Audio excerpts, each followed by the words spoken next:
But dude, this is a convo I was literally having with myself yesterday at night, and I thought about it, and I'm like, yeah, like what's wrong with romanticizing your life?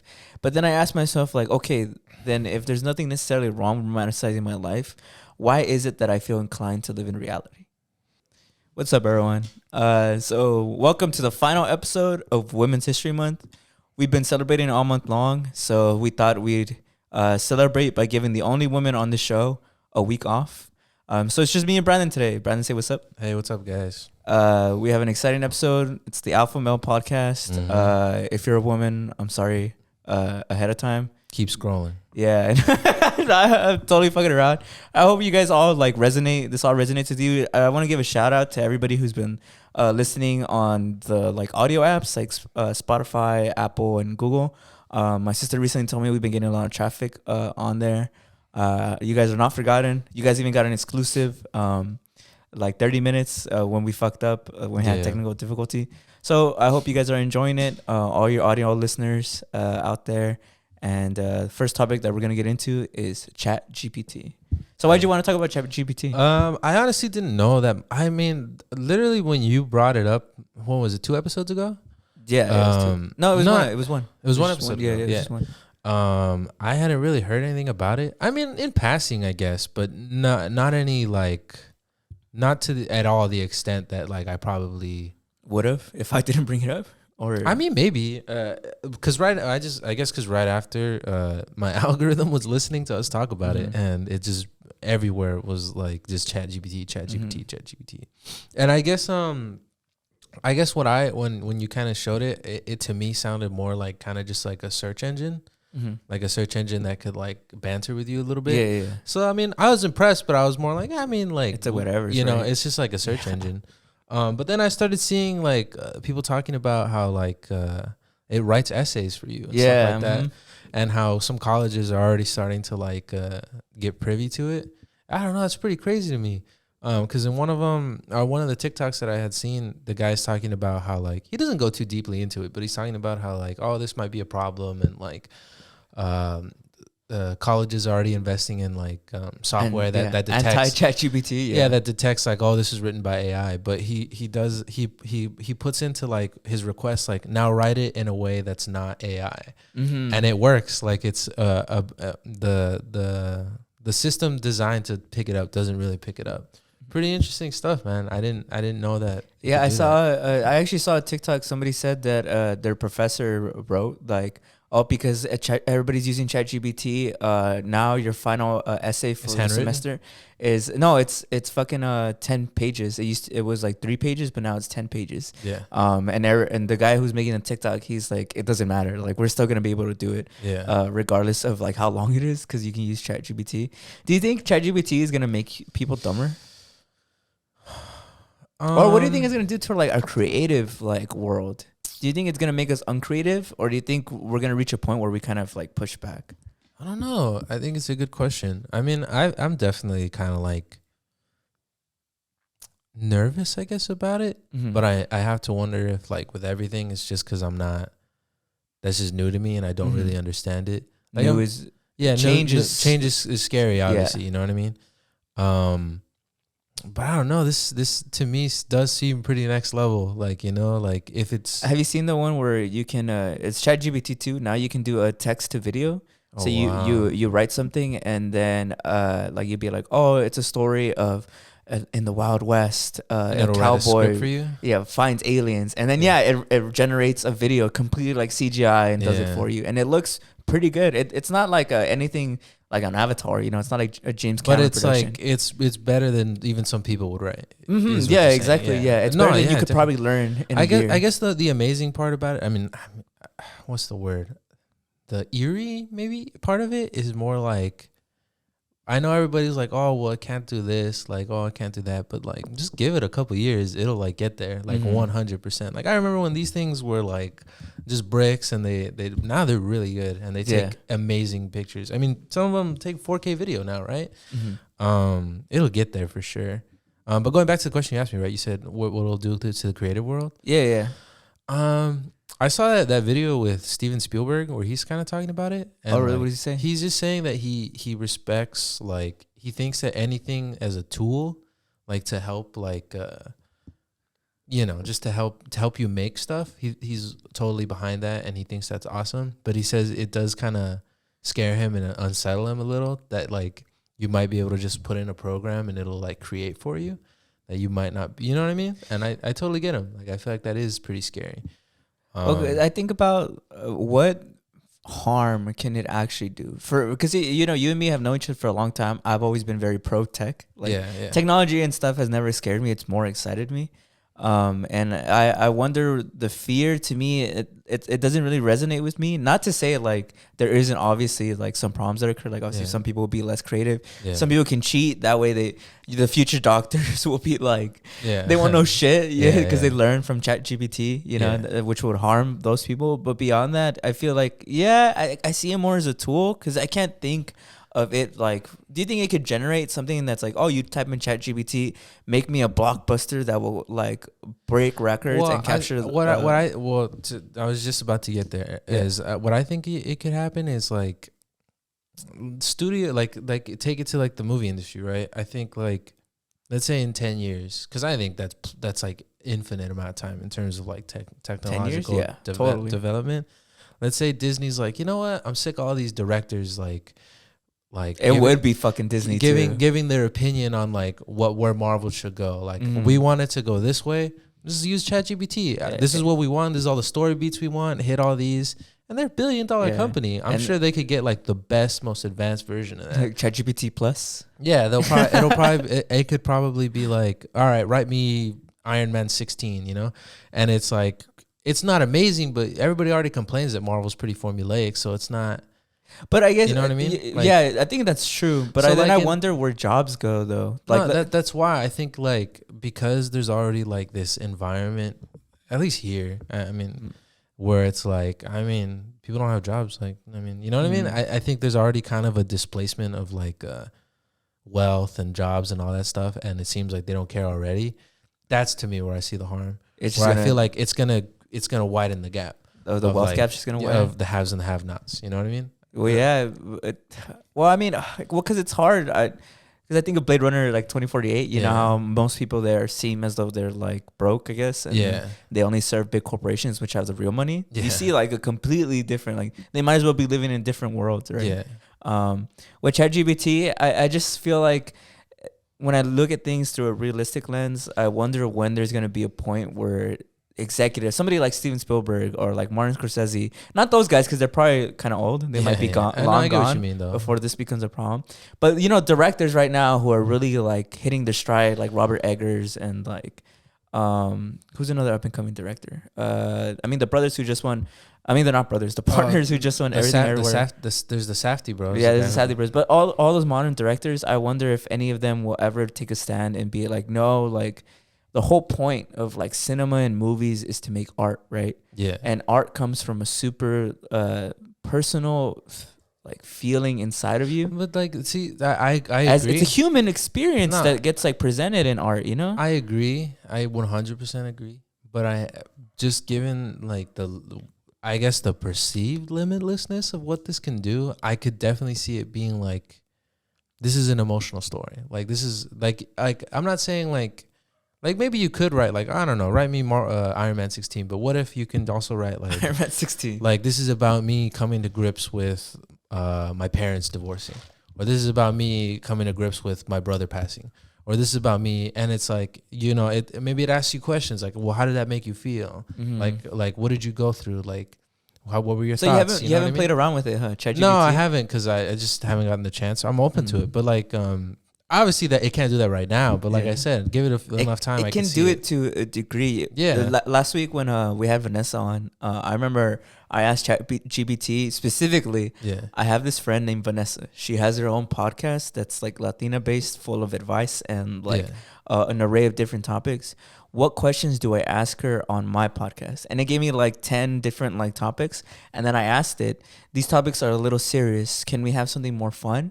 And then it's like, sure thing. And it gave me like a lot of different other topics. So it's already like, you see that to a degree. So that's why I feel like it's like, I don't know. It's tough because it's like. Would you feel comfortable if you had ChatGPT therapy? I don't know. That's a good question. I didn't even really think about that. Right? Because this is what I imagine ChatGPT can also do. Is that because you said like I'll write a movie about my experience of my trauma with I don't know, either a parental figure or whatever I went through in life. I wonder if like if you were going to, if you needed therapy and they had ChatGPT therapy. But I get what you're saying. Like it's like, oh, like I'm going through a rough breakup. Like what do I feel? And it gives you something. Mm-hmm. I guess to like add on to that, one of the like I guess my hope with like art and stuff, right, is I think that people want to relate to people. True. We have machines now that can beat anybody at chess. Like there's you couldn't beat a chess machine even if you try. The best minds can't do it, you know. But what's the fun in like watching that? You know what I mean? Like like nobody looks up like, oh, chess tournament against like I don't know, the AI bot that's always gonna win. You know what I mean? People watch actual people, you know, because you can relate to them. There's some fun in human error, and then there's that projection of like, in theory, this could be me. You know what I mean? And I think people like that. Like, you know, like if you look at rock stars or like movie stars and stuff like that, people like that. They like relating to them. They like hearing about their problems. They like projecting themselves onto them. They like doing that thing of like, that could technically be me. You know what I mean? That's literally me. Yeah, you know what I mean? Yeah. If I really wanted to, I could be a movie star. You know what I mean? But if you have like AIs or stuff running that bot, it removes that like, well, I guess I couldn't do it. You know what I mean? And I think people will have like an internalized like disdain for it because it's like, where's the... It reminds me of obviously, like, you know how we have 2K, like we have NBA 2K, like we have a simulation that literally is like all these star players that you could literally put at 100 level and they could play the best basketball you've ever seen, but people still watch regular NBA. Yeah, the NBA hasn't been like disregarded, you know. Definitely. So maybe ChatGPT will just be the same way. Hopefully, I hope so. Yeah, because you're right. Like I was talking to my sister. Shout out to my sister. Shout out to JULYSSA. She goes by JULYSSA now. I was telling her, do you think that the type of music that you listen to says something about your inner psyche? The reason I ask is because I truly believe that all art speaks to everybody in a very deep personal matter. Even if you don't see it consciously, even if you don't see it like right on the surface, I think everything that you like that was made in the art realm is because it's like a mirror reflecting back to you how you feel. Yeah. So I told my sister, because she says that she listens to a lot of sad music, and I told her I don't think it's surface level. I don't think it means that you're sad. Yeah. But I think something that's in sad music really resonates with you. Yeah. And my sister didn't agree. But I want to ask you, what do you think? I get what you're saying. Like Right? maybe there's like sad music has generally softer melodies, and maybe you're a calmer person, you know, and it's like comforting to hear that. I feel like maybe I could see that definitely being the reality, because when I think about when I listen to music, I kind of generally go, well, how do I feel right now? You know, like what's the vibe, what's the mood, you know? So I can see that. But there's also some times when I'm like, I just think this sounds good, you know? And it's like it's like a pleasant experience, but definitely I can see that. Because sometimes when you're sad and you're like, I'm going to listen to sadder music to make myself more sadder, sad. Yeah. But I still think that's kind of like surface level. I wonder if there's something even deeper that speaks to you on a subconscious level. Like, let's say you always listen to like rock music and but you're actually like I don't know, like a super conservative like Christian guy. Well, I guess it's like, to add to that, sorry to cut you off. Yeah, no, like, go ahead. I think it also like it's like a form of expression, like things getting expressed. Yeah, like like you said, like maybe you're like super conservative and Christian, but you listen to rock music. Maybe it's because you feel like repressed, and when you listen to that music, you're like, fuck yeah, like this comes out. This is who I like actually am on the inside. You know what I mean? Obviously, I'm exaggerating a little bit, but you know what I mean. I think there's stuff like that where like, maybe you're not actively sad, but something about sad music is expressing something that's inside you that wants to be expressed. You know what I mean? Ooh, you know? Like, totally. Like it could be like, maybe because sad music is very like raw and emotional. Maybe you just want to express emotions, or you know what I mean? Oh, like, that's true. You know, like that one gave me like chills. You know, like maybe you're not sad specifically, but so I think definitely, yeah. Okay, that's cool. I gotta write this down and get it back to my sister. Yeah. But I was gonna say, dude, how do you feel about the state of movies nowadays? Since we're talking about art, and movies. For those of you who don't know, movies is like, at least I can say for me, is my favorite art. I don't know if it goes it's right. my favorite art. Yeah, we went to school for it. Yeah. Yeah, that medium is just so expressive. I feel like it combines everything: music, like visuals, lyricism. It's like poetry, bro. But how do you feel about movies nowadays? Because there was a point where we almost thought movies weren't gonna make it during the pandemic. But now fucking John Wick 4, Scream 6. What was the other one? John Wick 4, Scream 6. There's another sequel that came out. What was it? Oh, recently, literally Creed 3. Oh yeah, Creed 3. Also, you don't think it's ironic? Because I remember being a kid, people would always make those jokes of like, oh, Rocky 7, Star Wars 12, but that's like a reality. All the movies that are coming out: John Wick 4, Creed 3, Scream 6. I think that's the only way that movies can kind of compete now with Marvel is like having a franchise. Because John Wick, I don't think it's. Is it a comic book? I don't think it is. I think it's completely original. All right, I think so. Hopefully but it's not a huge existing franchise. You know what I mean? They kind of built that. Mm-hmm. So like obviously now that it's like built, they're like, all right, we're gonna use this. You know what I mean? So I think sequels are like one of the few things that can kind of compete a little bit with like superhero movies because they have a bit of built-in fans. You know what I mean? Do you think? Have you ever heard of? I'm pretty sure you have superhero fatigue. Have you ever heard of that? I think that's why movies are kind of coming back a little bit, like with Top Gun and Everything Everywhere All at Once and all that stuff. I mean, at least I see it on Avatar. I see it online too, where I feel like there's a lot of people who are, I think, want something a little else. Yeah, you know. But one of the things that I always bring up about horror movies is that horror movies are often like a reflection of the times. Yeah. I feel like you kind of say that about blockbusters too, because it's like what people are really like into at the time. And I wonder if like us leading away from superhero movies, what do you think that says about the state of the world that we're in? I don't mean to get all like, I want to talk about the economical state of the world. I don't think it has something to do in the sense of like face value, like, oh, we're leaving away from heroes and like good guy, bad guy. Like I don't think it's like it has anything to do with like morale. I think it's more like a structure thing.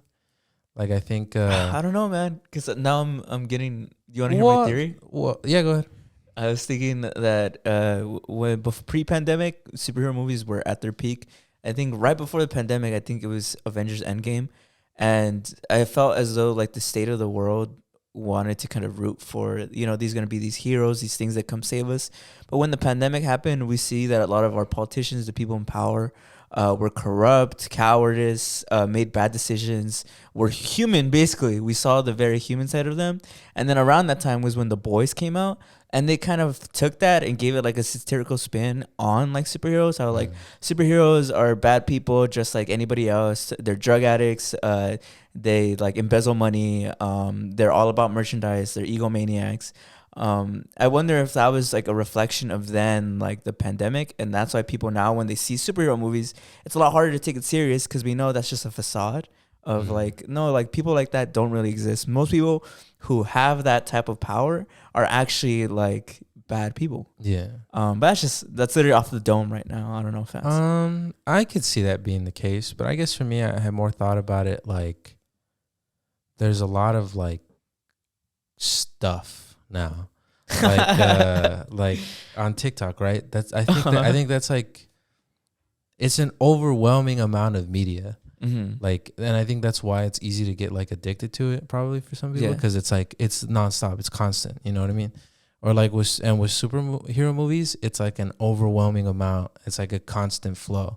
There's like like 4 or 5 a year, and then there's like 6 TV shows, 4 spinoffs, and then it's like a special like holiday special, you know what I mean? And it's like there's 3 different universes to follow, and then it's like this universe is mixed, you know what I mean?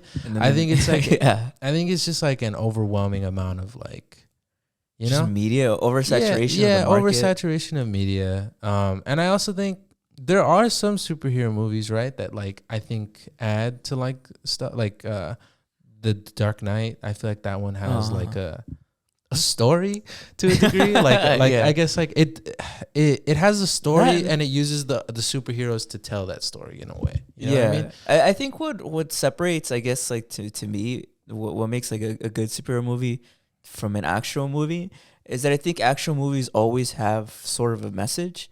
And you could take that whether you want to or not. Like, you don't have to always be like, walk out of a movie and be like, oh, like I have a new way of thinking about things. But I think when superhero movies are at their best is when they say like they say something, you know, like The Dark Knight. It's about like, I don't know. It's been a while since I saw it. Yeah, no, but I guess for me, I don't know if this is like an accurate like observation, but I guess for me, a good superhero movie is just a movie. Like, I think you can have that movie, take out the superheroes and put other characters, and the movie would still work. Like, if you take Avengers and you put other characters in, the movie doesn't work. You know what I mean? But if you take like Logan, the movie, and you put other characters, I think the movie kind of still works. Like, you'd obviously have to make some adjustments, but the movie still works. You know, because there's a story there. Or like The Dark Knight. You could take out Batman and the Joker and add like, oh, he's an ex-cop or like vigilante. Yeah, you know, like you can psycho. You can put something else in there, and the movie to a degree still works. Again, you have to make some adjustments, but the movie is still there. Yeah.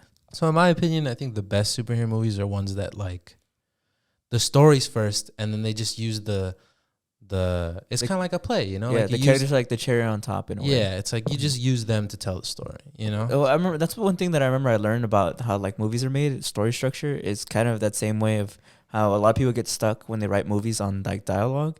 They think that dialogue has to kind of like push the movie forward, but really the dialogue is like the cherry on top. Like, story structure is more of like what's important, like you said. Like it's basically like the setting and like everything that it's basically just person goes through journey and then comes out of it like a different person. Yeah, right. Definitely. And so you can like interchange whatever that person is. Yeah, it could be a white guy, a black guy, a Mexican dude. It could be you and me. You know. Yeah. But as long as that story structure is strong, then it should be a relatively good movie. Yeah. And that's what's interesting about one thing that I guess I get pet peeves about whenever we discuss movies is I feel like there is just like a lot of terrible takes like on like movies. Like, no, not trying to like I don't know, offend anyone. Yeah. But I just feel like sometimes people get have been like brainwashed by Marvel to think that movies are a lot of like action and like spectacle. And, yeah, I get what you mean. It's about like pleasing the audience and the way in the way that like fan service is in sometimes like in anime. I don't know if you watch anime, but here and there. The one that I'm big on is Dragon Ball Z, and Dragon Ball Z always has like fan service. And I feel like that's kind of how a lot of people expect movies to be too. And that's not really like, at least to me, that's not a quality movie. It feels more like I'm watching like a TV show, especially because like I said, Dragon Ball Z, which is a TV show, does that. But I wanted to break down, because a lot of people don't know this, the Rotten Tomatoes, how Rotten Tomatoes works. Yeah. You know how it works? I think I do, but I'll let you. Okay. So a lot of people think when you look at a Rotten Tomato score, that if you look at something that has like a 50% on Rotten Tomatoes, it means it's like a 5 out of 10 movie. That's not what it means at all. So Rotten Tomatoes takes all of their critic reviews and they see which ones are positive and which ones are negative, and that's it. There's no like scoring system. It's just that like let's say you have 100 critics and 50% of them gave like a positive review and 50% said it was bad, then it would be 50% on Rotten Tomatoes. But let's say of those 50%, they all thought it was like at best 6 out of 10. You know, 7 out of 10. It was whatever. They didn't really like it, but it was positive. Yeah. And then the negative reviews were like, like that shit was the worst thing I've ever seen. Technically, that movie would be probably a bad movie. You want to go see it, but it was Rotten Tomato scores would be higher just because it goes from positive to negative. Yeah. And another thing about the people get wrong about Rotten Tomatoes, people think that Rotten Tomatoes, like the site, like makes the score. Rotten Tomatoes is just like an information gathering website. It gathers everybody's like critics, basically verified critics from like Forbes or like LA Times, New York Times. They gather all those critic reviews, and then they compile them. So Rotten Tomatoes themselves is never in control of what like a movie gets. And people are like, oh, I don't trust Rotten Tomatoes. I trust like Forbes though. Yeah. It's like, that's the same thing. It's they're literally just putting it into the system. Yeah. But I don't know. I just wanted to clear that up because I think people get really confused nowadays because people always say like, oh, I don't care like what I got on Rotten Tomatoes. Like, I'm gonna go make my own opinion. but yet people always bring it up. Like Yeah. always bring up like I get Rotten what you Tomato mean. score. I get what you You mean. get me? Yeah. What are some movies that have been like really resonated with you recently? Everything, everywhere, all at once. I know Right? a lot of people talk about it a lot, but I think that movie deserves its flowers. Mhm, You know I what think I so mean? too. A woman protagonist, Asian cast. I Does it think really it's- speak to you because of the Asian cast? Not even like making a joke. No, Does it really? yeah, I think so. I think Yeah. I think it's cool. I feel like there's that isn't around a lot. You know, Mhm. I mean, I think it's an overall really good movie. You know. Did you see the? I think it was the Oscar acceptance speech of the. I forgot what his name is. He's a really famous Asian actor. It's a guy. He's like an older guy. He's kind of tall. He talks about how like 30 years ago we weren't given roles because apparently Asians weren't box office worthy. Yeah. Like no, they would never cast an Asian as a starring role because people wouldn't go see it. That's what Yeah. people told them. And he's like, look at us now. Literally, I think they broke the record, right? Most Yeah. Oscars won. No, not even Oscars. Most awards given to like any film of all time. No. Yeah. Right. And I think that must be crazy because I think we've talked about this at least on the old show. We haven't talked about this, but I feel like a lot of Asian struggles are like invisible or like not taken as seriously because people are kind of see Asians as very like docile. I think it's just that and the model minority thing and all that stuff. What's the model minority? I would go into it more, but I feel like it deserves more. Like, Oh, research. it deserves more like research. Yeah, Not off the so, dome. Yeah, I feel that. Do you ever think about like what the subtext of our podcasts are? You know what I mean? No, I haven't at all actually. So I thought about this recently because I was like editing and I was just rewatching like some of our podcasts like I always do. And I kept thinking about things we were saying and I wondered like if we were saying those things because of things that are happening like in our life, which is probably pretty accurate, right? Your perspective is just a reflection of like whatever you're going through. Yeah. And I wonder like I wonder what's the subtext in our podcast, like something that you don't see about yourself, but when enough people watch the show or like have been watching for a while, they notice that about you that like nobody in your life has ever brought up. Yeah. You've never noticed that about yourself. But somebody out there, maybe they don't comment it, maybe they don't like express it, But they see it and they're like, Yeah. I think he acts this way because of A, B, and C. Yeah. And then like you keep going with the podcast, maybe a few episodes down, you mention something, just a small thing, and that listener is like, like this knew it. confirms my confirms my theory.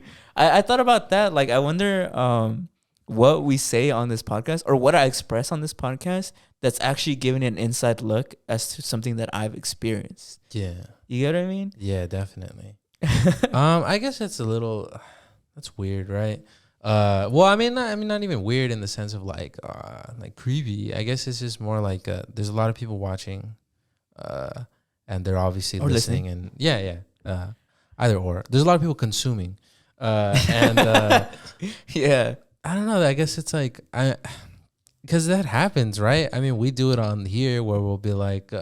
I don't know. We'll talk about a celebrity. We'll talk about like Justin Bieber, and he's like he's probably traumatized. Yeah, you know what I mean. It's like, oh, I get that vibe from him, you know. So I'm 100% sure that people do that or will do that to us, and I guess it's more like, cause I forgot who said it, but somebody on like a podcast said it. I want to say maybe Joe Rogan, but I don't think so. I think it was a more youthful take, so I don't know if it was on that podcast. What'd they say? He was saying that I forgot who it was, but they're saying like. Sometimes they'll read a comment and they'll be like, they'll get you, like they'll read you like a book, and you'll be like, nobody's ever done that, but they got me, like they read me like a book, and the guy was saying like I hate that, like because it's like, damn, you know what I mean? Yeah. And I'm sure that'll probably happen to us. Like maybe someone will say something like, oh, you only do this because of that, and you'll read it and be like, damn, like I kind of do, you know? Yeah. So I don't know, it's. Well, because I remember I was thinking about because I was like I said I was editing like one of our podcasts. Yeah. And I got a subtext of myself, and it was kind of mind blowing me. This is why I wanted to talk about it a little bit, because I realized that I was becoming a lot like my dad. I think I was rewatching like either like the last episode or the one before that, and some of the things I was saying, I was like, yeah, like that's how I feel. And then it just really like it was as if something clicked in my bless you. Thank you. It was as if something clicked in my mind, and I was like, oh damn, like because I spend a lot of time with my dad now, which I like enjoy a lot. But I realized that he's starting to rub off on me, like and I love my dad. There's nothing like necessarily bad with him, but I think as a like son or as like a, I don't know, a child of your parents, you should always strive to at least amend things that your parents couldn't, especially when you're younger. And I feel like my dad does like not have a good like communication sometimes. And I feel as though like I'm starting to kind of adapt that. I'm starting to just become very quiet, like very like, at least in real life. Obviously you can't tell because I'm on the podcast. It's my job to talk. But in real life, like I'm becoming very quiet and like very like unexpressive. Like I go to like I go out, like I go eat or I go to the gym. And I very rarely ever express myself, and I feel like in the past I didn't do that. And the only reason I've made that connection was because of I was looking at Instagram's new update that I told you about how now you can look at your likes in chronological order. So I was looking at my likes from 2014 all the way to like now. And it took me like 2 hours. Like I was just looking at all the comments and likes and stuff I used to like. And I'd realized like I remember how I felt when I commented that. And I felt very expressive and very like, I don't know, filled with life. Like, and it's not that I'm like suicidal or anything now. It's more in the sense of like I feel so comfortable with just remaining silent. And I feel like, yeah, there's nothing necessarily wrong with that. But I think I'd be doing a disservice to then like either my nephew or the next generation, if I have kids, to kind of stay that same way. I feel like I should evolve from that. And that's what I mean by like, I saw that only because I was watching the podcast and a lot of the things that I was saying, I was like, damn, like, I feel like this isn't what I used to think, or this isn't how I used to feel. And I would have never realized that if I wasn't looking at myself through the third person perspective. Yeah.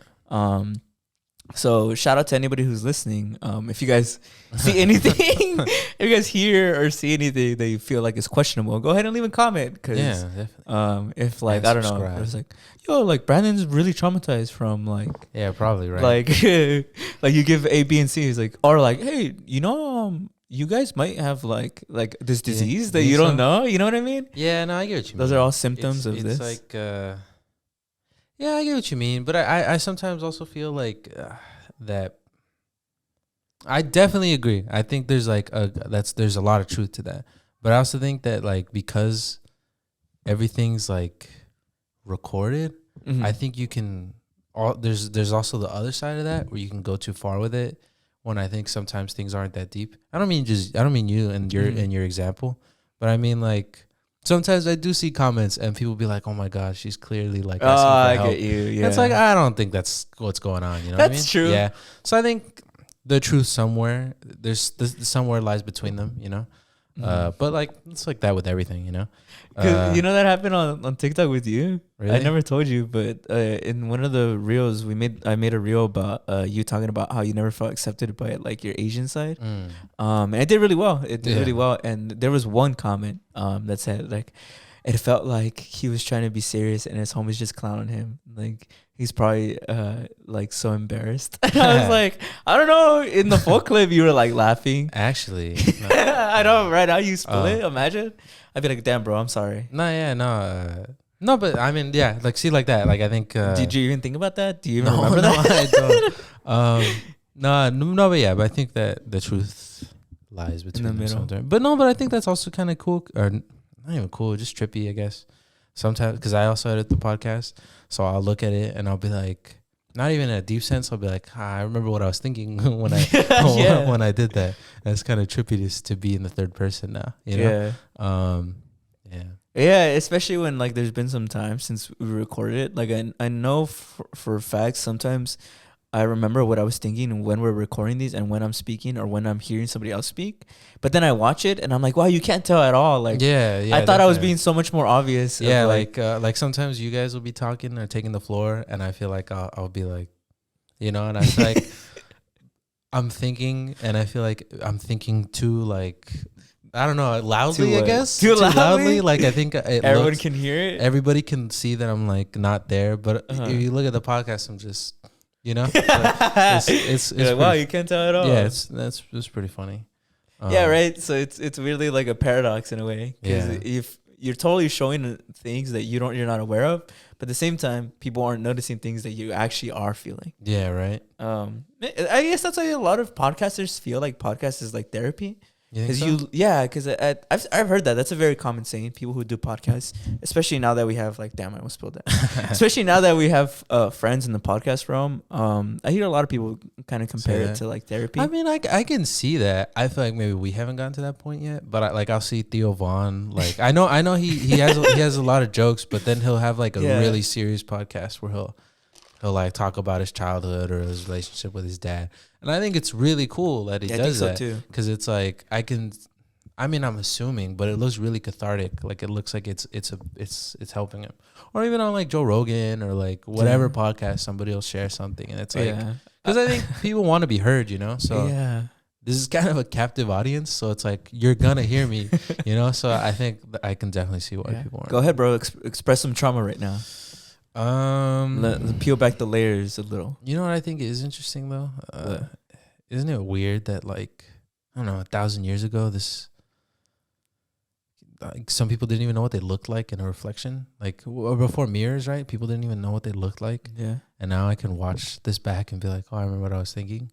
Just an interesting thing that we kind of take for granted. You know what I mean? Totally. Sure, a caveman would be like, whoa, Even 100 years, fucking pictures sucked. They would degrade if you held them too closely to your you hand. couldn't smile either because it took 40 minutes to take the picture. Yeah, and then now we're fucking recording in 4K, bro. 80 years from now, our fucking grandkids can look at an HD version of what you and me look like. I mean, in 80 years, this will probably be bro, what's shit quality? It'll be. You think so? I always hear that, but I'm how can it become more clear? Because at least in the 80s, when people had TVs, even they admitted, at the time, we were this shit sucks. I think it's just more maybe the picture won't get better, but maybe it'll be more immersive. Maybe you can you can make everything touch? 3D or you can fix the audio to where it sounds like it genuinely is right here, or you're sitting right there. Yeah, or you could put yourself in the video or something. You know what I mean? Yeah. Probably shit that we're that probably takes $1,000 now, but we'll probably be I could do that on my phone. $60. Probably that. You can make damn. I mean, but I don't know. Would that be a more fun experience to let's say you could look at your grandpa and be in the same room as him? Is that interesting to you personally? I don't know, but I guess that I don't know if that's a fair question because I feel to people in the future that'll be the norm. Yeah. So they'll be yeah, this is cool, Mm-hmm. And we'll just be the old heads. Because, I mean, old heads now are what? Why would I want to be on, how people hate being recorded and stuff like that? Or, hate being, old heads don't like being on, TikTok and shit. Yeah, why would I watch videos of people? So I think it'll be like that. I hope. I don't know. That's one thing I'm not looking forward to. I mean, I don't know. I feel I hope I'm not one of those guys who's this shit sucks. Back in my day, it was cool. You know what I mean? You know what's funny? That was, a topic I wanted to talk about a few weeks ago. I was do you think it's natural to when you get old, you just start blaming the new generation about shit? Yeah. You think so? Have you seen?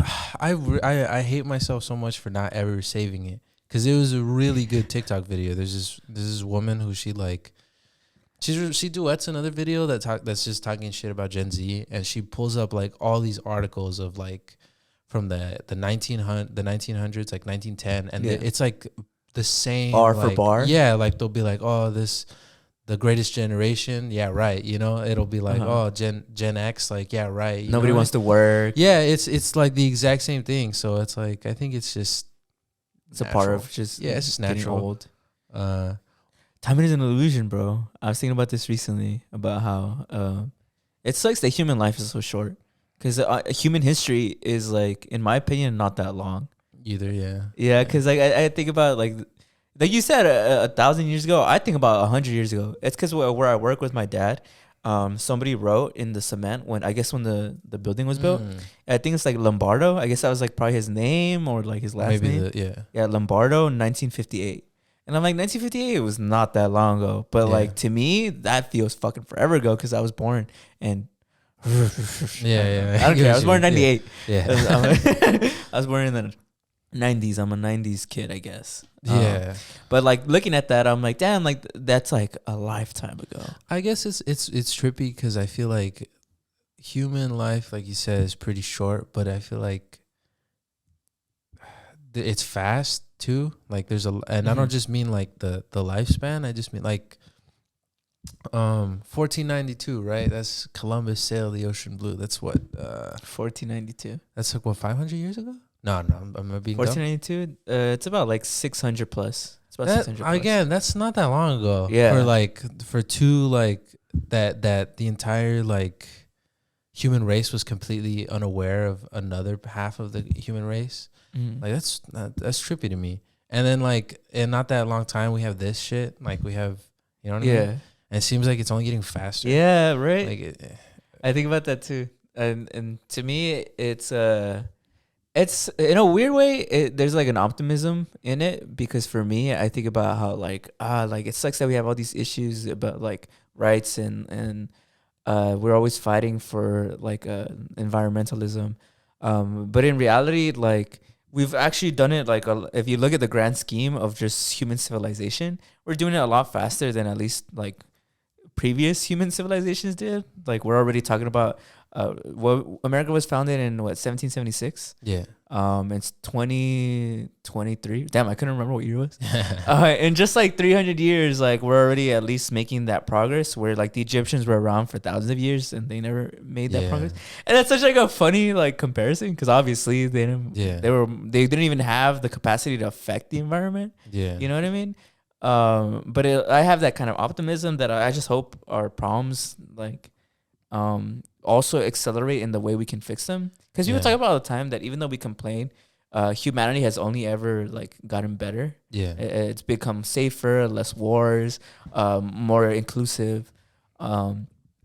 It's obviously still important to fucking like focus on that. I'm not saying like no, I get because of that. Just I guess I get what you mean. I think for me, I always think about like when's the plateau. Because it seems like everything's on an upward trend. Like we still have space and all that stuff to like get to, and AI and all this shit. But like, what's it called? Virtual reality. Yeah, all that stuff. And I wonder if there's like ever like, all right, no, we can't anymore. You know what I mean? Like if we'll ever hit like, that's it, we can't get any further.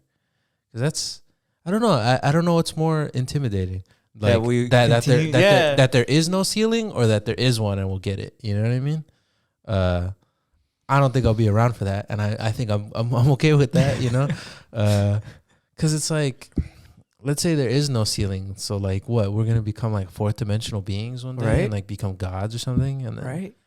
But let's say there is a ceiling. Like, does that ceiling mean we die? Or yeah, something? like what does that mean? You know, it's trippy to think about.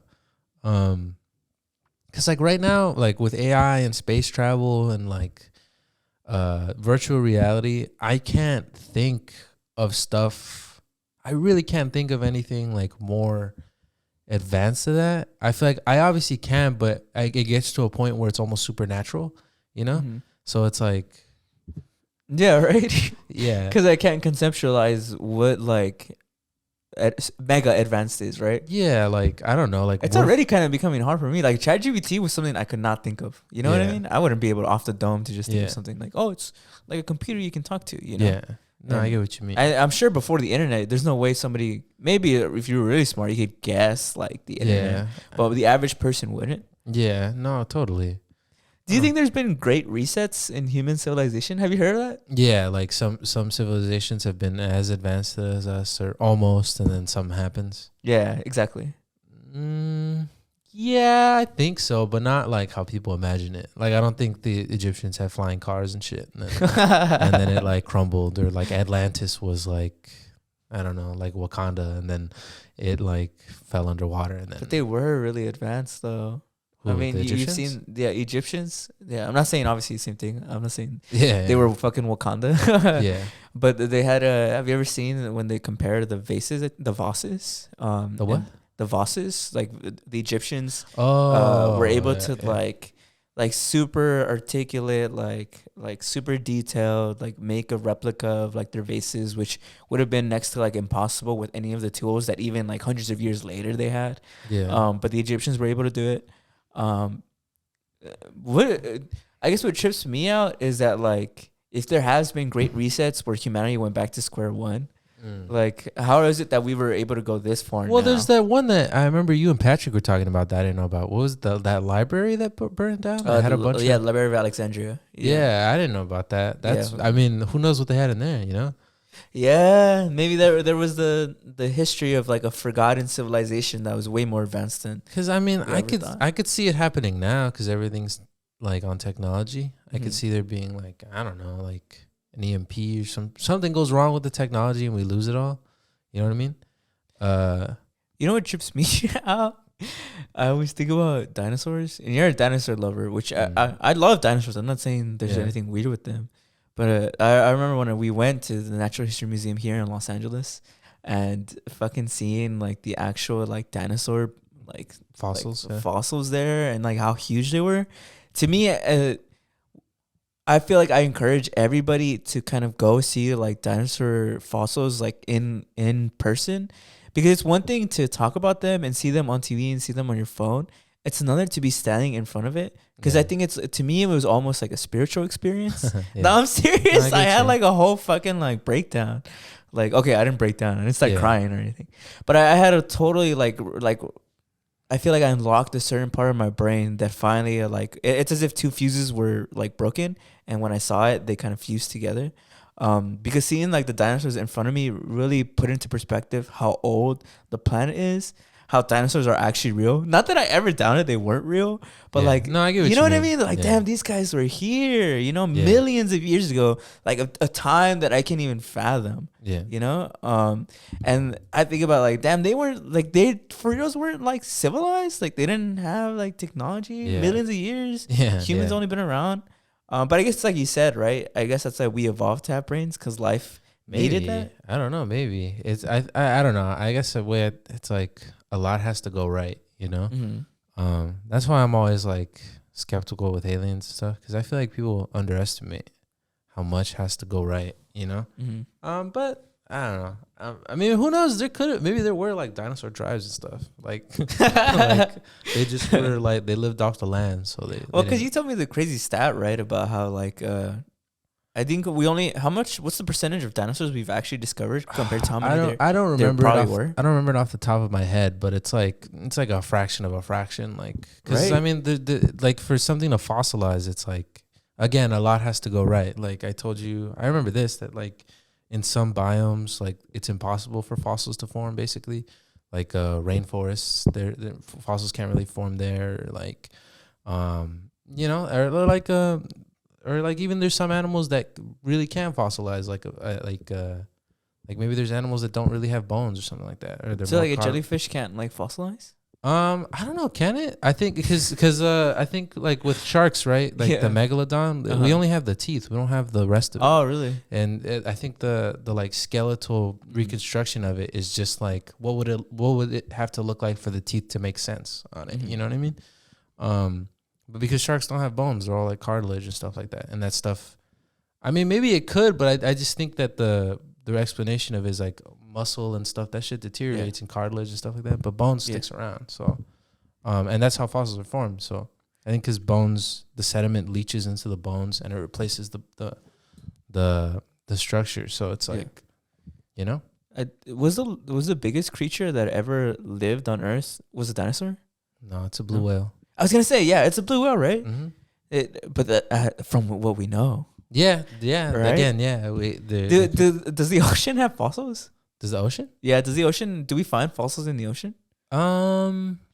I know they find stuff like in rocks that like come up from the ocean. So like I guess yes, right? Because all life began like in the water. Yeah. So I wonder if there was ever a time there was something fucking absolutely like massive that lived in the ocean that just like never got fossilized. I think that's like again. I'm not a Yeah, I'm not biologist or paleontologist or anything, I wish, yeah. but like I'm not. I wish. Because like I know on land, right? There's like a limit, like to Mhm. the size something can get. Yeah. Because like gravity and stuff like that. But in the ocean, that's kind of offset a little bit because there's water and like you don't Different really, like, pressure too. Yeah. So like that's why whales can like be so big and just because they're in water, you know. So I wouldn't doubt that there probably was something on that level, Right. maybe. Because if everything used to be big, and right now in modern time the Yeah. biggest creature lives, wouldn't you think that in the past it'd be Something's bigger? bigger. Yeah, because the megalodon, right? Yeah. Sharks used to be bigger. Yeah. So wouldn't everything else be bigger? Yeah, I think so. Definitely. Right. It's just like like I said, pretty That's- hard. To That's why I'd be fossilize. scared, man. That's why if I was an astronaut and we ever advanced enough to go to different planets, I'd be fucking scared to go like to a planet because I think there's like giant monsters around. I definitely think there's a limit, though. I don't think there's like Godzillas. Like, No? I mean, I've heard that T-Rexes are a lot bigger than we think they are. Is that true? and what do you mean? I was literally watching a TikTok that said that there's like a there's like a it's like one of those fucking like yeah. misinformation TikToks. But I- I was watching a TikTok that said that the biggest T-Rex that we've ever had, that there's like a theory that it's just like a baby. Like some Nah. Godzilla shit. No.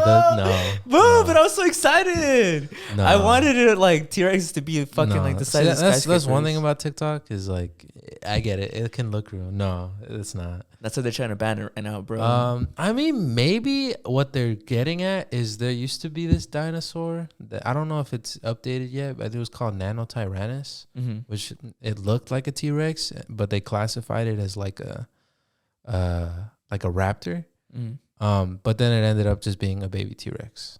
You know what I mean? Mm. Something like that. But you know what I mean? So Yeah. I'm guessing maybe it's like that. That's what they're trying to do. I don't know. That's boring, Um, bro. I want to fucking see I want to see Godzilla. Like I hope Godzilla like existed. Not actual Godzilla, but like a dinosaur that big. I don't know. I just really think it'd be a lot cooler if like we ever found something that just completely blew our mind of like, Yeah. what the fuck is I get this? what you mean. Like some Cthulhu like looking creature. Cthulhu? Yeah, not actually him. Yeah, but I like get what you mean. a giant fucking like I fossil. don't know. I feel like that would freak me out. Why? 'Cause, like I said, I think there's like a math limit, right? Like that, like an animal can only get so big before it like crumbles in on itself, Mhm. something like that. So I feel like if that existed, I'd be like, oh, so we're just wrong. Like, it's not, What's that fear? Fear of like being small or like or big things? Titanophobia? Do you know what I'm talking about? yeah, I see it on TikTok a lot where people will put like images of like the blip. Oh, you know what I'm talking about? The On, blip? Like from Avengers? no, the blip, the bloop. You Oh yeah. of what that might look like. So yeah. Uh, That's pretty. That I do think that is crazy though. I think I don't know if it's real, but I want to believe it's real because it's like, I don't know. It makes the world Right? seem less factual or yeah. explored, I guess. People say, bro, what's that saying? What's that saying? Truth is stranger than fiction. You think so? That's a common saying, and I feel like yeah, totally. You agree? Well, yeah, totally, dude. I mean, I remember I got it. I remember the first time I ever heard this quote. I was in high school, and I told it to a girl who was like really into like books and reading Yeah. books. We had like a whole ass argument. Oh, she got mad. Yeah, because she was like, "What? Like, how can you say that? Like, fiction is you could literally do whatever." But I think it's true because reality has sort of these limits. Yeah. So when something does happen where like it breaks them, Yeah. mm-hmm, Yeah, I get what you mean. it's fucking mind blowing. It's something a book could never. Okay, now I'm just calling her out. Yeah. I get what Something you that mean. fiction can't really capture because Yeah. you already have your suspension of disbelief. I get So what basically you mean. anything can happen. I get what you mean. But moving on, I have a hot take Oh, of you the do? week. Yeah. So I recently heard this from a reliable source. I'm not gonna mention who, but somebody told me that they TikTok? think they think that people talk the most about things that they lack. Mm. How accurate do you think that is? An example of this is people say the people who talk about sex are the ones who have it less. People who talk about people who are hungry talk about food. I think I've actually seen this. Yeah, TikTok. right. Yeah. So, do you think that's accurate?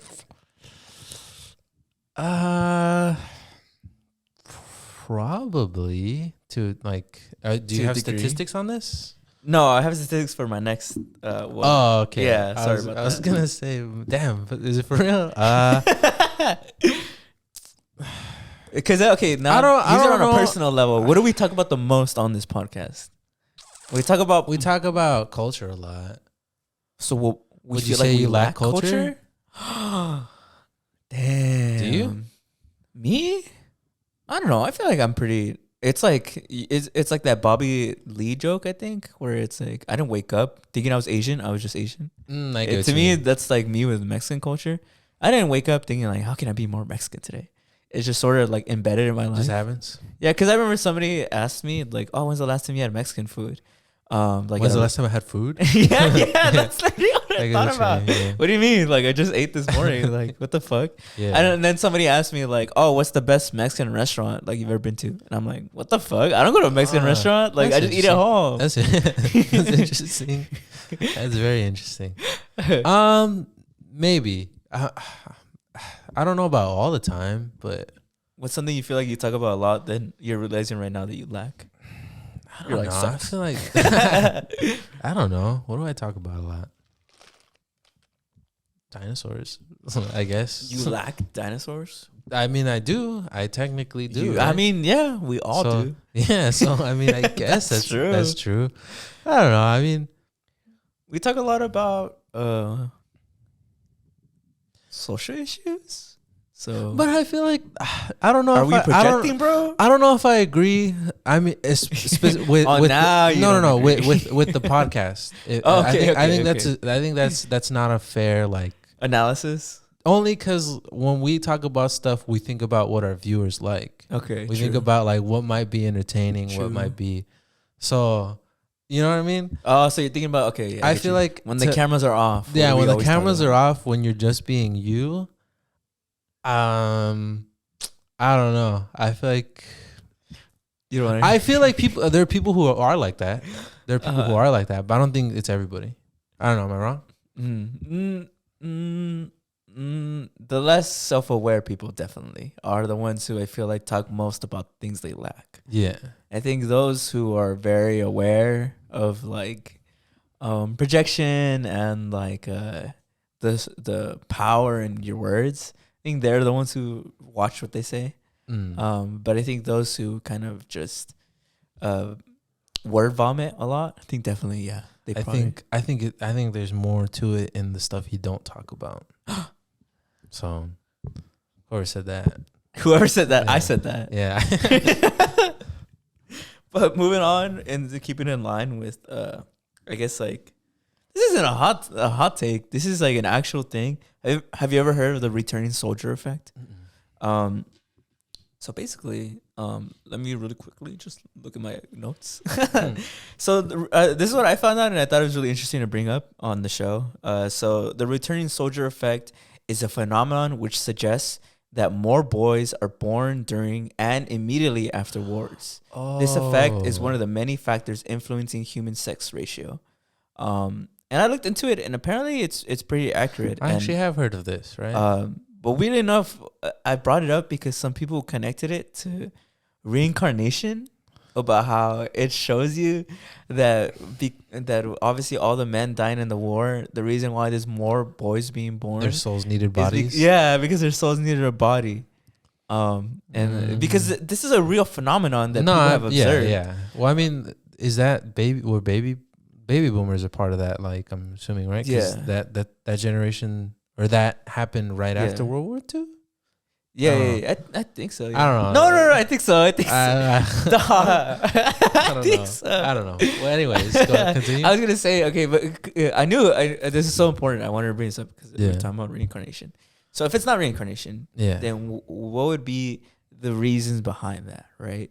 Because I feel like there's a lot of things you can kind of say. All right, we'll get to reincarnation because I think that's interesting. Yeah. But to go, I don't know. You don't think that just being away from your missus or like just being with guys all the time, you're not like, oh my God, bro, I need.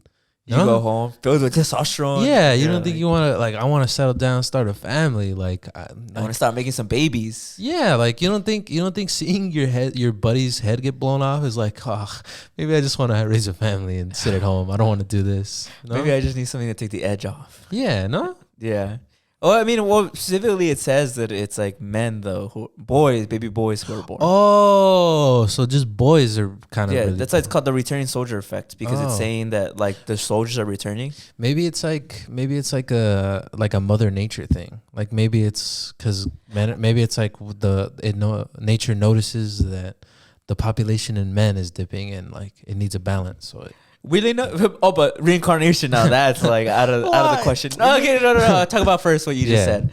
I agree, because I think and I've thought this since I was like younger. I feel like we actually notice each other's like hormones or like like chemical balances in our bodies subconsciously.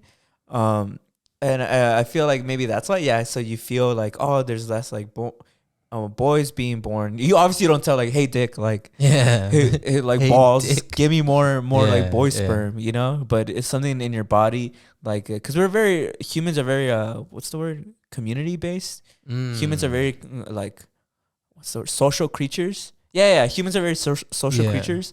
So it would make sense that our bodies kind of react in ways that we don't really notice. And so if we feel as though like, hey, like there's a lack of boys because of the wars that's going on, then like your body's testosterone maybe goes up, and like you have sex with your wife and she has a bunch of kids that are like boys. Right? Because you're just filled with that like testosterone. But you know what's weird that I've noticed, and you and me have pointed out, is that most guys who do like roids usually have daughters. Which you would think would be the opposite. Well, maybe I don't know. I mean, again, I'm sure a biologist is listening to this and they're like, "Oh my fucking god!" They just give podcasts to anybody. Well, then come on the show. Be our guest. I hope so. I mean, again, I'm not a biologist or an anthropologist or anything, but if I had to give like a dumb guess, it'd probably be like, I don't know, maybe your body's like there's too much testosterone in the area and we need estrogen to balance it out. What is it? Boys are X and Y, right? Then maybe testosterone using too much of the Y. It's so there's none to give to the gametes. Well, I mean, I don't know. It happens in nature, right? There's animals that like, you've seen Jurassic Park, right? Some animals in a single sex environment can like turn into the opposite sex to balance it out. Boom. So and humans are animals, man. Why wouldn't our biology then like help us in like what's the word, like sex ratios? I mean, maybe but I don't know. Come on, bro. Humans are animals. If I have to be like genuine, I feel like I'm more inclined to just think it's like a coincidence. Oh, it's just a phenomenon. I don't know. Because I feel like, I don't know. Does it say that? Does it give any explanation, like any biological explanation, or no? It doesn't. It doesn't at all. No, it literally tells me that it's a phenomenon. It's a phenomenon. They don't really know why. I think I just put my bet on maybe it's a coincidence. But the reincarnation thing, that's what I'm interested in. Do you think that? Do you believe in that? That's what it is. That it's reincarnation. I'll give the reincarnation theists. I'll give them this one. That this one's a Oh, you know what you mean? I get what you mean. This one gets me a little like where I'm like, That is, I guess, a little. Because if you believed in reincarnation and you saw like, this, see, I told you. Right. And they're kind of getting my ass right now. Oh, I get what you mean. You know what I mean? I'm like, damn, that one is a little tricky. I'm still a skeptic. I'm not like, oh, totally reincarnation. No, I believe you. Because I'm still on the line of like, I really think reincarnation is like bad. Like, not saying if you believe in it, it's bad, but more of like, I just think you wouldn't want to reincarnate. Yeah, I would not want to reincarnate. Me personally, I would not want to reincarnate. Yeah, I'd rather go into like, I don't know, either it's nothing or like another dimension or some shit. Yeah. You know, I'd rather not be constantly suffering over and over again. Because reincarnation is just reliving suffering, no? Because life is suffering. Well, I don't subscribe to that system of beliefs. I can't. I might be wrong, but isn't it like, because the goal is to reach nirvana, right? Mm-hmm. Which is like, but that's why the goal is to eventually not reincarnate. No, yeah, but I'm guessing that like if you reincarnate, it's, unless you're a complete douchebag, I'm guessing like it might, if you had an okay life, it might be better this time around, right? Yeah, because it's like, oh, I was almost there. I just need just a little more, you know? Yeah. One more life and it's down, you know, I got it. Yeah. So maybe Just don't be a douchebag. I remember one of the things I heard about reincarnation is, do you believe that if you have like a bad life here, it's because of something you did in a past life? Or what do you think about that concept? Because I know, obviously, to ask you believe is a different question than ask what you think of that philosophical idea. It's basically karma, right? Like, yeah, basically. right? Yeah, so if like right now you we fucking ended this podcast, you went out, fucking punched like a baby in the face, like killed my dog, and then like lived the next life I'd be fucking. You'd be born as like a fucking like I don't know. I'd go to war in the next life. Yeah, basically, yeah. You get get shit on and like, you'd be a criminal or something. Yeah, I get what you mean. Because people say that that's if you're having a shitty life, then it's like your responsibility then to become like a better person for the next life. You get it? The whole like find inner peace and all that stuff. I don't know. I feel like it's hard for me to buy that just because I feel like. Because there are some fucked up examples that I've there's definitely some fucked up examples, and we won't go into it just because like. It's a little touchy. I know. I literally you probably know exactly what I'm thinking. Yeah. Like, but I guess for me, it's like that sounds so like spiteful. Like, and I feel like, I guess just based off like the very Western like idea of karma that I see like on social media and stuff like that, where they're like, oh, like, you know, the way they talk about the universe, or they call it source, right? Basically another word for God or whatever. Generally speaking, the interpretation of this higher is they're benevolent, they're loving, they want what's best for you.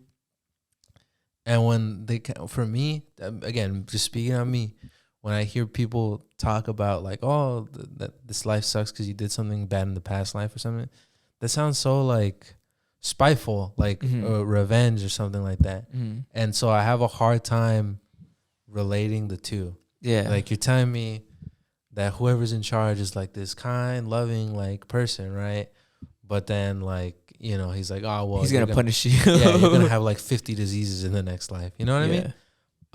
Because like you said, I mean, we talked about it before. It's like if I had a kid, right, and my kid like broke a glass of water, I'm smart enough to know that chances are he didn't mean that. You know what I mean? Or like, you know what I mean? Or maybe he snaps at me and yells at me or something like that. Obviously, I don't think that's okay or something like that.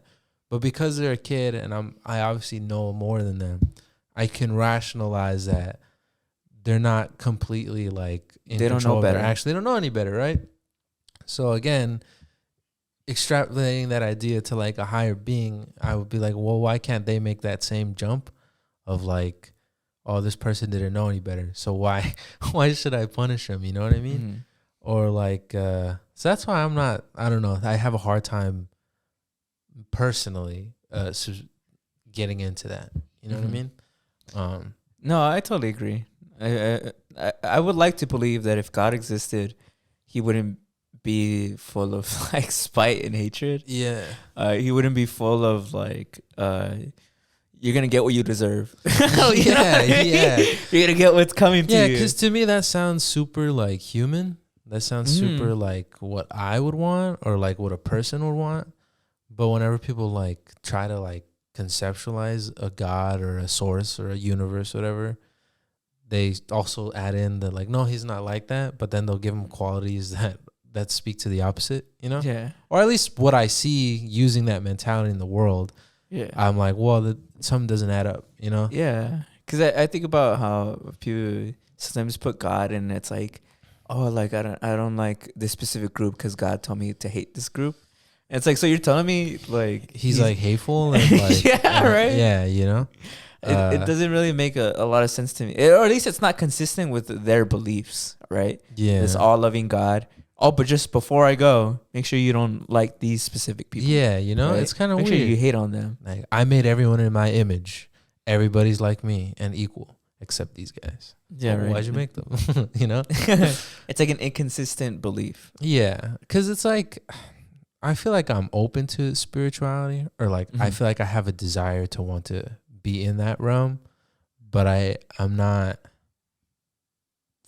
I feel like there's always something like that comes up for me personally, and I'm like, well, it kind of sours me a little bit, you know. So going back to that like reincarnation thing, Yeah. I feel like I don't know. I don't know if I personally. So you're not gonna believe give him at least that one? Reincarnation that. one? Well, again, I don't say this like I feel like if you believe in it, that's all cool. Like I think that's cool. I wish I know, you but do you think this is like a compelling argument for them? No, I don't think so. No. No, but I get what you mean though. It's kind of like I guess I could see why you take that as like a, you know what I mean. But Okay, I'll leave it at that then. yeah. It's random. Before I get into the next topic, this is just a random fact that I heard that I hope everybody in the audience finds interesting. Yeah. Did you know that nose hair actually prevents you from getting sick? How come? Well, because your nose hair catches like a lot of like the germs and stuff. Like it stays there, and then eventually turns them into like boogers and So stuff. you shouldn't like trim it? Yeah, no, I've heard that you shouldn't go overboard with trimming. Oh, really? That it actually prevents you from getting sick. The only reason I looked it up was because I trim my nose hairs. Little tidbit about me: I do it because I'm a kind of a hairy guy. Kinda. Yeah. Do you remember? I don't know if you ever mentioned on the show, but I was an early bloomer. I've always been an early bloomer. At age I was like 11 or like 12. Yeah. I was like at age 11, I had a mustache already when we were in That's middle true. school, and I remember you talk about it all the time. You said we got back. It was like the first No, day. yeah, from it summer was. break. I remember. It was. I was in. Do you remember Mr. Pantalon? Yeah. I'm just saying that so I don't expose his name. Yeah. He taught 4th and 5th, right? Yeah. I was in 4th, and I'm guessing you were in 5th. I don't know how old I was in 4th or 5th grade. Like, I'm sure if I can do the math, but it's gonna take too long. Mhm. But that's not usually the age you'd expect puberty to happen at. And I remember we came back from recess, and I think it was like the first day, and I finally gotten to see you because I don't know, I was probably catching up with Chad or somebody else at the time. And you were like, "Hey, what's up, bro?" And I was like, "Whoa, like what's going on?" Like, and you had like a mustache, and I was like, "Damn, like what happened?" And you were like, "It's puberty, bro." And I was like, "Already? Like, Jesus Christ!" Even at the time, I said that because I was like, "That's crazy." Already? At the time, you did say that. I remember. Yeah. That was actually a really clear memory because I remember you were like, I genuinely was like, "What, bro? Like, so what? I hit puberty. It just be like that sometimes." As I'm like 8 years old. Yeah, Fucking right? like, I'm still wearing diapers and grade. shit. 4th grade. I was 4th and you were 5th. Damn, that's. I see. In 8th grade, I was. Probably like 13. I was 13 probably. Yeah. So 7th grade 12. 10. 6th grade 11. You were like I was 8 9. You I were was like like 8 or 9. 9. Yeah. You were like 10. Yeah.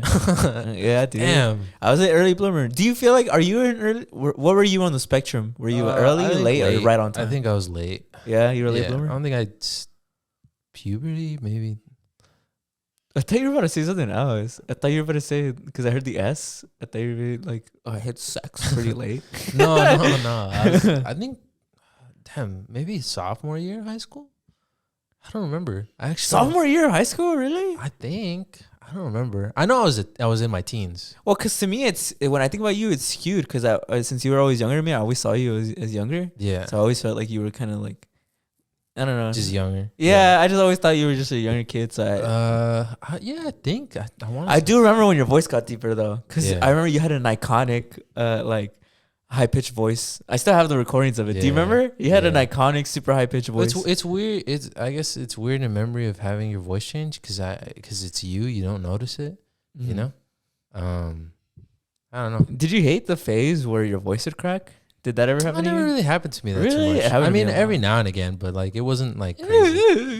It would happen to me all the time. You know, like It would always happen to me, man. Puberty fucking.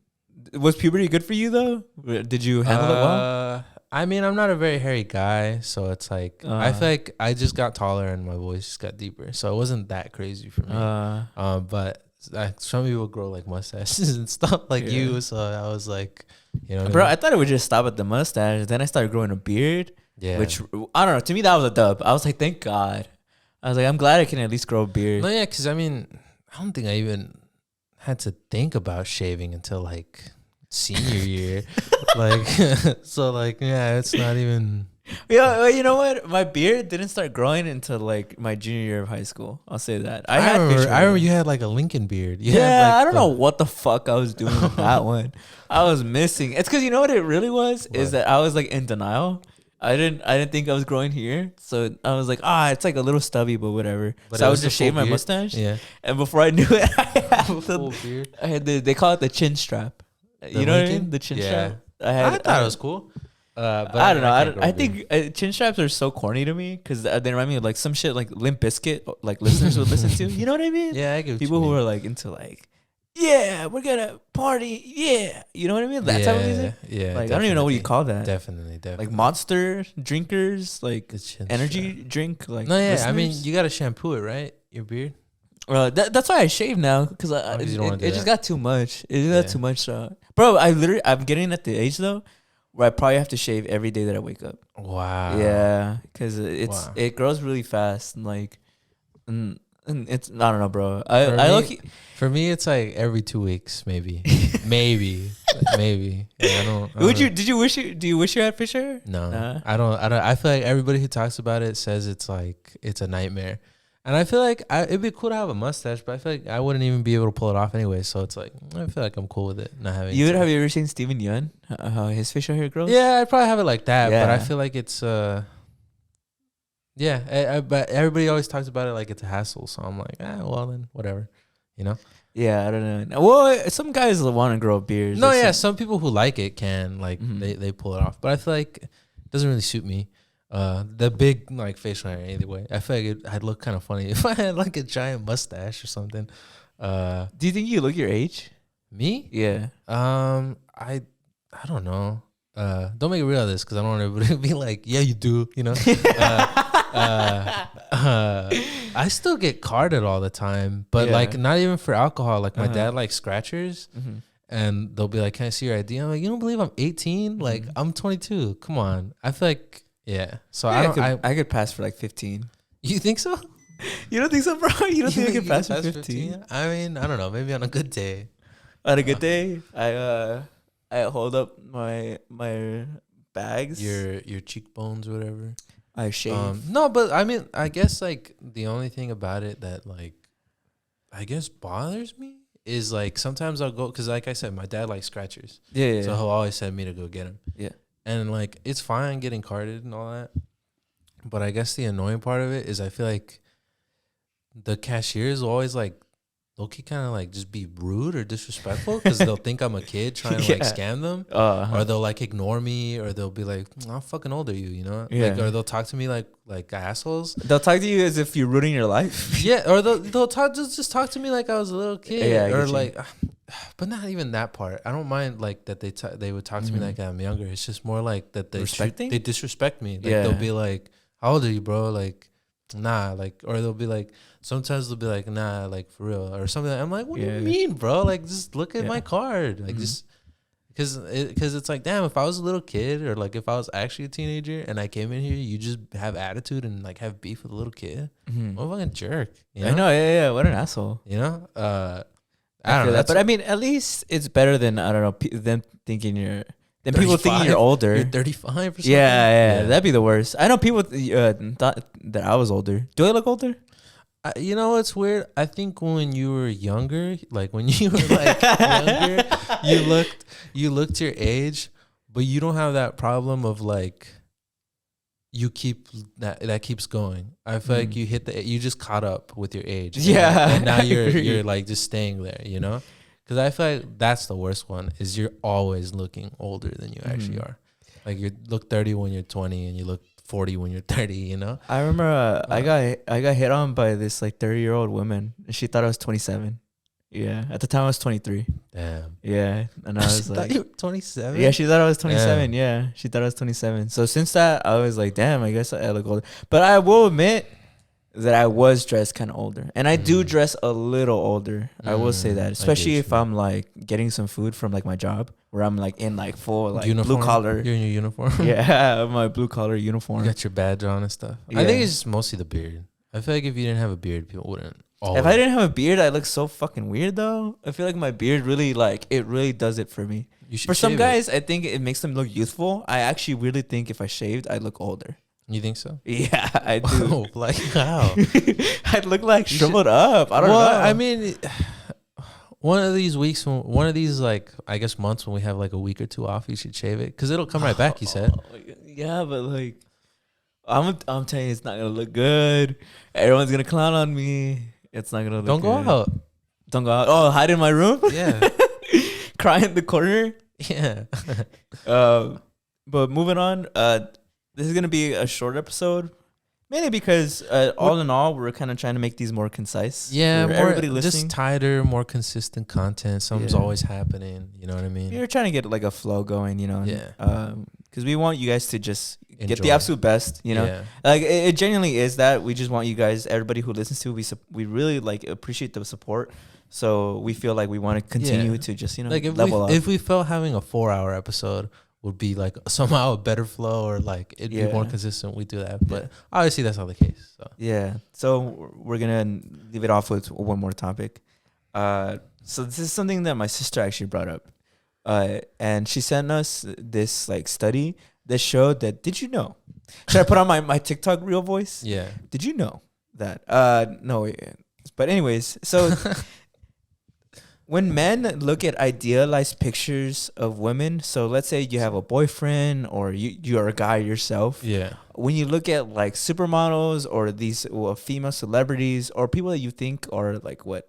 Objectively attractive, Or traditionally attractive. Studies show that it actually makes men become less attracted to their partner. Yeah. This is an actual study that my sister sent me. And that's why a lot of women should be more like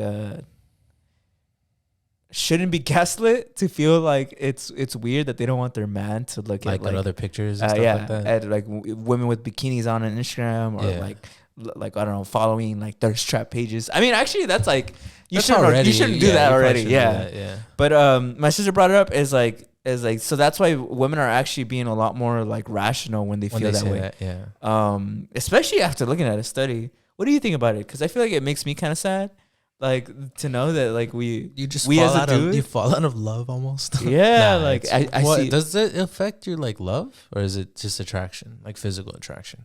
I mean, physical attraction is a part of love, so I assume so. Yeah, that sucks. What makes me sad because, like, I don't know, if I'm with someone, I only really want to be attracted to them. But maybe I don't know, maybe I'm built different, bro. Maybe it wouldn't happen to me. Yeah. I'm one of the outliers because I've never really been like I've never really had celebrity crushes or like been I don't know.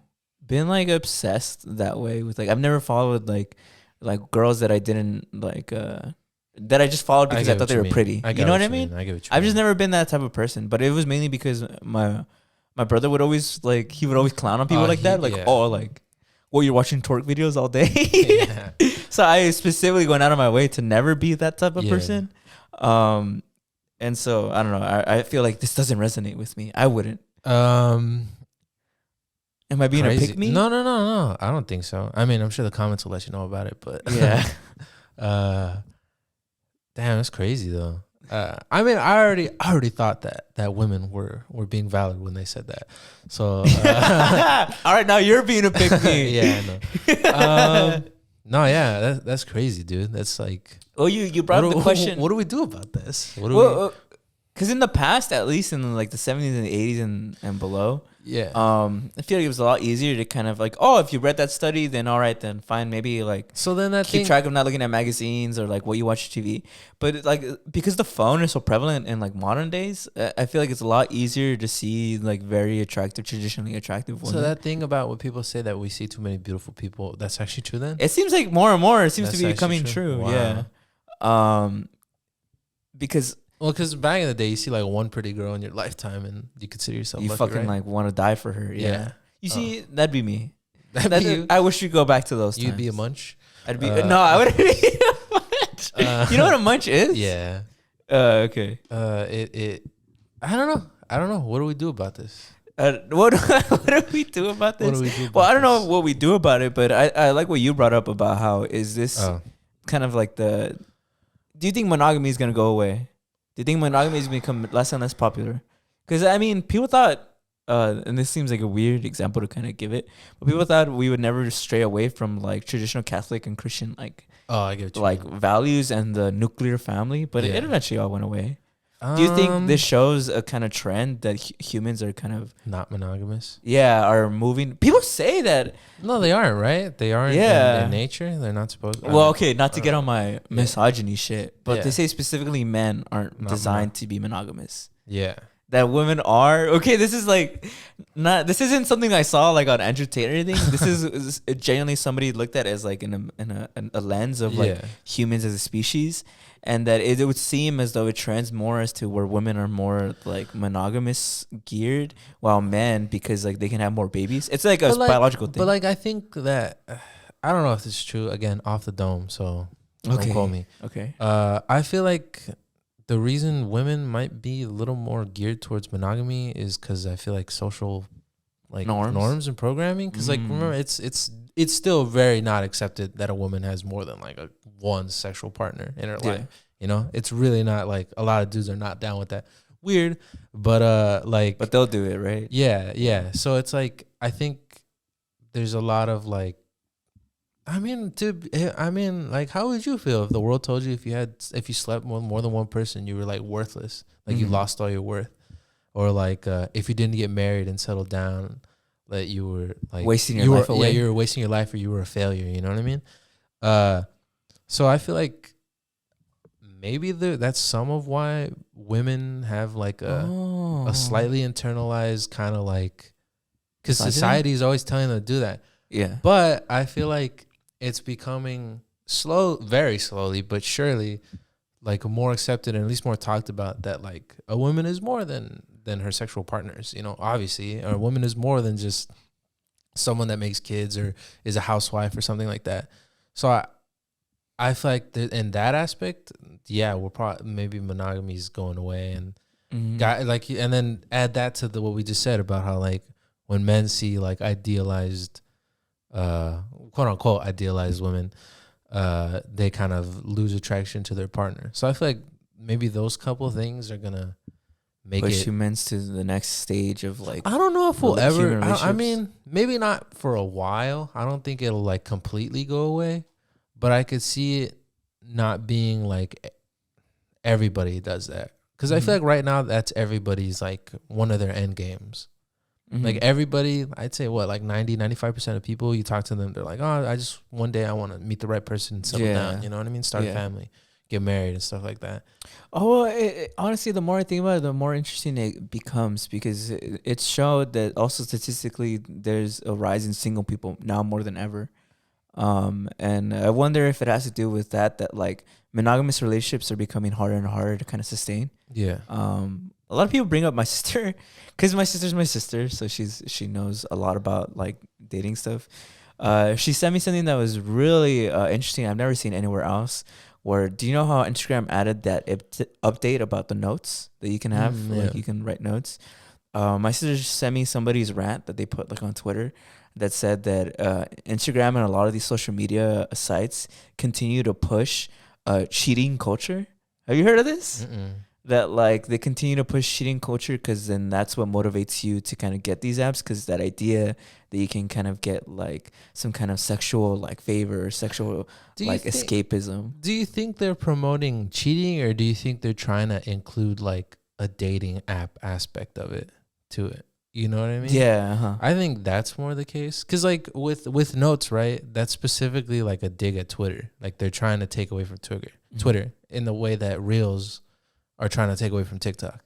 So I can totally see Instagram or TikTok adding something that's like a slight dig at Tinder or Bumble or something like that. You know what I mean? Yeah. Like I don't know how it would look, but like I could see that happening. So I don't know that it's cheating. I think they understand that there's probably a market for, I mean, sliding into DMs, right? That's like a big like cultural like thing, right? Yeah. So I could see them leaning into that. But I don't know about it being specifically for like cheating. Like how do we get more people to cheat? Maybe yeah. It's like the executives are fucking rubbing their hands together like a grasshopper. So, I don't know about that.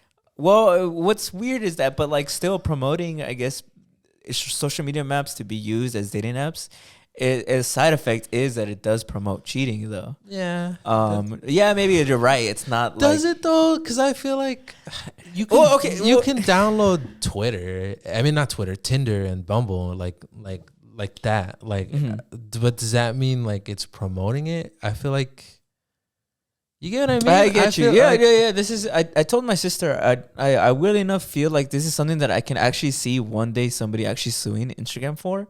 And it going to trial and Instagram's defense being like, yeah, we maybe make these things so people can meet and like possibly date, but it doesn't mean that like we're encouraging people to cheat on their partners. Yeah. You know, where does our responsibility come for what people use the app for? Yeah. You know, because I don't know. My sister brought it. This is a really mind blowing point that my sister brought up, of like, it feels as though social media has become just an easier way to connect with people.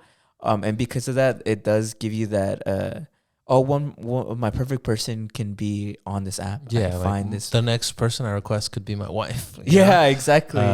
So it leaves a lot of, what's it called? Distrust, insecurity, like this feeling that you never want to go fully in with one person because you think the right person is just right around the corner. When in reality, most people are imperfect. I don't think you're ever gonna meet somebody that you're like they're literally a missing puzzle piece that you fit every single hole that you have. Yeah, you know what I mean? I get what you mean. Yeah, it's interesting because I feel like I see a lot of the latter. I see a lot of both. I see a lot of people where they'll share stories of like, I just knew they were the one and stuff like that, and I get what they mean. They don't mean necessarily like this is like. I don't know. I guess it's just more like it's interesting because you hear where people will share like their miracle stories, right? I like one I heard about, right, or I'd seen was who Stephen Colbert is, right? The late night show? Of course. He talks about how like I think he was in high school or college. He was like he had a girlfriend and she was like she wanted to marry him, but he didn't know if he was ready, and he told her like I'm gonna go home for like the holidays or something. And like I'll think about it. Like just give me that, and like I'll give you like when I'm gonna talk to my parents or whatever, and then we'll get married if I decide. And that he went back, and that when we went over there, he met his now wife. That it wasn't the girl that he was gonna marry. He just met her like by chance because he decided to go home and met her. So you know what I mean? I feel like people hear that kind of shit or like they'll have those kind of stories and it's like, well, maybe, you know what I mean? Yeah. But I think it's beautiful. I mean, I like to believe that I could it's a very comforting idea. Yeah, definitely. Yeah. I like to believe that, there's someone out there, I'm sure most people do, that we were destined to meet. Yeah. You know what I mean? Oh my God. Like imagine if I had taken the wrong road, or if I had just been a few minutes late. If I was too afraid to say hello. Yeah, exactly. I mean? Like, and I think it's also, this kind of goes the same with monogamous relationships. I think it's a beautiful idea that this person only ever wants you, and you only ever want them. But I wonder how realistic that really is. And I've wondered this for a long time. But I guess for me, I've always felt like I get it's unrealistic. Like I get monogamy is unrealistic. Like I feel like it is. Like I think marriage and monogamy is unrealistic, but I always thought the beauty of it was you try anyways. You know what I mean? Like the idea that it is possible, or that there's a maybe 1 in 1,000 chance that it might work out, outweighs the devastating odds that it won't. You know what I mean? That we're biologically not designed. Like half of all marriages fail. This idea of the soulmates doesn't exist. Like I think those things are true, right? But I felt like I've always felt that's kind of what the point was. You know what I mean? Yeah, like the fact that the odds are stacked against you, or in a way, is almost romantic. And and I think that's what people are attracted to, and in that sense, I feel like I can kind of get behind that because I think that's cool. You know what I mean? Because it's like nothing good comes easy, anyways. Yeah. Well, like. Yeah. Right. Yeah. In layman's terms, yeah. Right. Well, I always like to live my life in the sense of I romanticize my life a lot. I don't know if you do. I've been trying to learn. How do you really? Because I hear you just live in delusion, bro. You totally do. You just live in delusion. It's like, this is this is meant for me. Yeah, no, You know? I'm serious. You live in Like, delusion. I literally, I was thinking about it. I was like, like, I feel like I've been living in delusion a little too much recently. Yeah. I feel like I gotta. But is touch there anything grass. like actually wrong with that? Living in 'Cause, delusion? no, Bro, okay, totally was okay, thinking about this Okay, yesterday. obviously, like the literal meaning of delusion, I get there's something wrong with that, but like I don't know if there's anything wrong with like romanticizing your life at all. Mm-hmm. Like I can't see. I mean, you're gonna die. Like, Right. you're gonna die. Like, Right. what does it matter? Like, I think you should totally like think you're the shit while you're here. You know what I mean? Yeah. As long as that doesn't involve like hurting people or Yeah. like doing stuff. But Dude, this is a convo I was literally having with myself yesterday at night, and I thought about it, and I'm like, yeah, like what's wrong with romanticizing your life? But then I asked myself, like, okay, then if there's nothing necessarily wrong with romanticizing my life, why is it that I feel inclined to live in reality, right? Why is it that I feel inclined to kind of shed away, like, oh, when this happened, this didn't really mean this. yeah, Like, what about that offer? What does that offer to me? Like, is it because I feel like there's more like security there? There's less it's less ego driven or something. I think it's easier. It's easier to be. It's hard to romanticize it. I think. Like I think. Really? You I think so? think it's hard to like, because I feel like romanticizing your life is like a positive thing. True. It's like and I don't No, mean like that's I true. don't mean positive in this, like I do, but I don't mean it in the sense of like it's good. I just mean in the sense of like it takes positivity to do that, And I think positivity is really hard and it's really like scary, because like let's say I'm positive about this job that's coming off. Like, no, I'm gonna get that job. Like I prepared. I did all this stuff. There's the reality that I might not get that job, and me not getting it could be a devastating blow. You know what I mean?